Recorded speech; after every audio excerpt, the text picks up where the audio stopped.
نضيء بنورنا الدنيا وننشر في الفضاء أملا ونعلي عزم همتنا فمن طلب العلا وصل.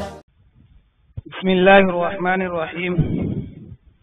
طلبہ عزیز، ماہ محرم میں کرنے کے کاموں میں سے ایک اہم کام صحابہ رضوان اللہ علیہم اجمعین کا دفاع بھی ہے.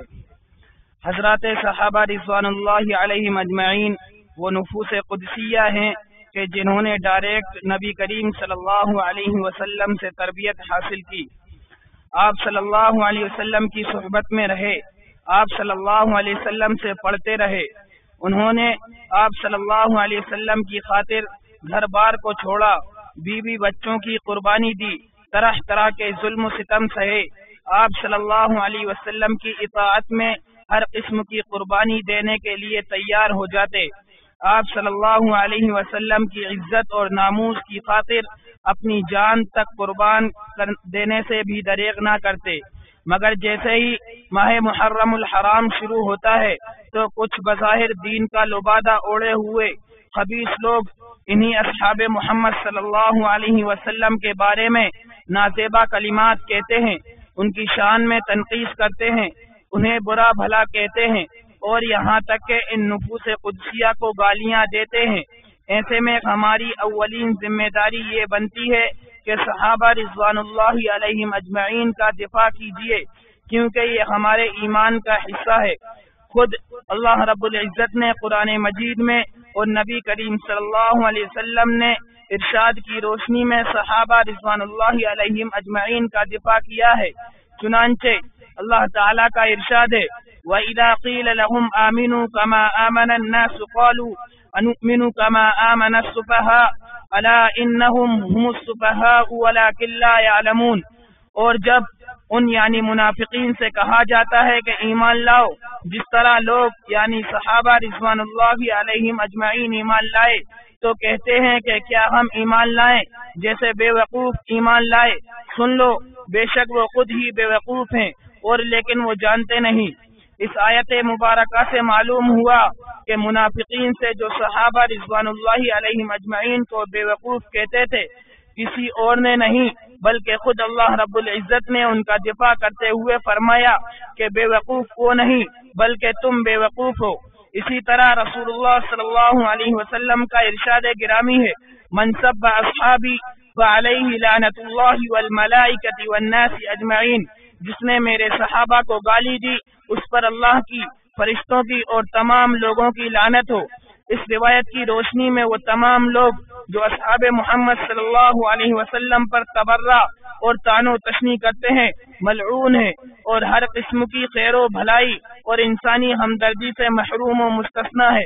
جس پر اللہ تعالیٰ، اس کے فرشتے اور تمام لوگ لعنت کریں، وہ اس لائق ہے کہ اس کی اس قبیح حرکت پر سخت سے سخت گرفت کی جائے اور اس کے معاشرے میں بائیکاٹ کیا جائے، اور ارباب اختیار پر یہ لازم ہے کہ اسے قراری واقعی سزا دی جائے اور اس کے معاملے میں کسی بھی قسم کی کوئی نرمی مت برتی جائے. سادات صحابہ کرام رضوان اللہ علیہم اجمعین کی سیرت کا مطالعہ کرنا، صحابہ رضوان اللہ علیہم اجمعین کا دفاع کرنے کے ساتھ ساتھ آپ رضوان اللہ علیہم اجمعین کی سیرت کا مطالعہ کیا جائے. آپ رضوان اللہ علیہم اجمعین کی سیرت کا مطالعہ کرنے کے بعد اسے لوگوں تک پہنچانا چاہیے. جب لوگ آپ رضوان اللہ علیہم اجمعین کی تنقید کرتے نہیں تھکتے تو ہمیں صحابہ رضوان اللہ علیہم اجمعین کی تعریف بیان کرتے بھی نہیں تھکنا چاہیے.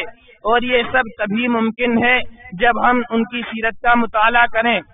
جیسے ہی ماہ محرم الحرام آتا ہے، بہت سی مجالس و محافل کا اہتمام کیا جاتا ہے جن میں فضول و بیہودہ گوئی کے ساتھ ساتھ شرکیہ اور کفریہ کلمات بھی پڑھے اور سنے جاتے ہیں. بعض مجالس تو ایسی ہوتی ہیں جن کا ایجنڈا ہی یہ ہوتا ہے کہ انہوں نے سعادات صحابہ رضوان اللہ علیہم اجمعین پر تبرہ کرنا ہوتا ہے.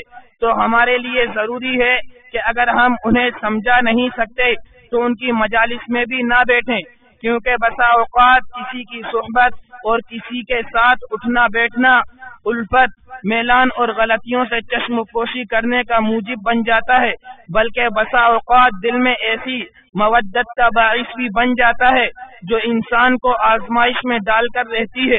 چنانچہ اللہ تعالیٰ نے ایسی مجالس میں شرکت نہ کرنے کا حکم دیتے ہوئے فرمایا: وَقَدْ نَزَّلَ عَلَيْكُمْ فِي الْكِتَابِ أَنْ إِذَا سَمِعْتُمْ آيَاتِ اللَّهِ يُكْفَرُ بِهَا وَيُسْتَهْزَأُ بِهَا فَلَا تَقْعُدُوا مَعَهُمْ حَتَّى يَخُوضُوا فِي حَدِيثٍ غَيْرِهِ إِنَّكُمْ إِذًا مِثْلُهُمْ إِنَّ اللَّهَ جَامِعُ الْمُنَافِقِينَ وَالْكَافِرِينَ فِي جَهَنَّمَ جَمِيعًا۔ اور تم پر اللہ تعالیٰ نے کتاب میں نازل کر دیا کہ جب تم سنو کہ اللہ تعالیٰ کی آیات کے ساتھ کفر کیا جا رہا ہے اور ان کا مذاق اڑایا جا رہا ہے تو تم ان کے ساتھ بھی مت بیٹھو یہاں تک کہ وہ کسی اور گفتگو میں محو ہو جائیں، ورنہ تم بھی انہی میں سے ہو جاؤ گے۔ بے شک اللہ تعالیٰ سب منافقوں اور کافروں کو جہنم میں ایک جگہ اکٹھا کرنے والا ہے۔ امام طبری رحمہ اللہ تعالی اس آیت کی تفسیر میں کہتے ہیں، اس آیت میں واضحی طور پر بدعتی اور فاسق ہما قسم کے اہل باطل کے ساتھ بیٹھک کی ممانعت ہے، جبکہ وہ اپنے باطل کا تذکرہ کر رہے ہوں تو ان کے ساتھ مت بیٹھو۔ باقی آئندہ انشاءاللہ۔